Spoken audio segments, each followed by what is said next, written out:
অভিনয় ক্যারিয়ারে নানা ধরনের চরিত্রে অভিনয় করে দর্শকের প্রশংসা কুড়িয়েছেন মোশাররফ করিম। এবার তাকে দেখা যাবে কমেডি গল্পের ফিটফাট বাবু নাটকে। গত ৮ মে মোবাইলে এর দৃশ্য ধারণ হয়েছে। অনামিকা মণ্ডলের রচনায় এটি পরিচালনা করেছেন সোহেল হাসান।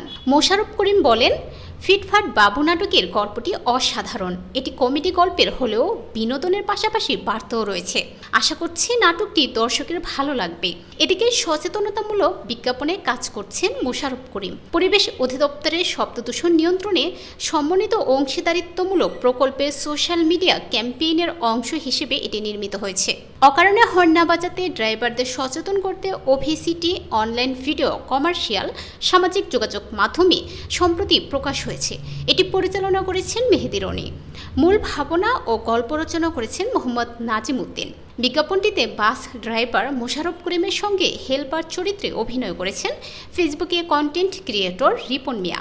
মোশাররফ করিম বলেন, আমি এর আগেও সচেতনমূলক বেশ কিছু কাজ করেছি।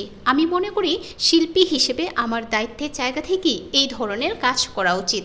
সেই দায়িত্ববোধের জায়গা থেকেই এই কাজটি করেছি। আমার কাছে কাজটি করে খুব ভালো লেগেছে।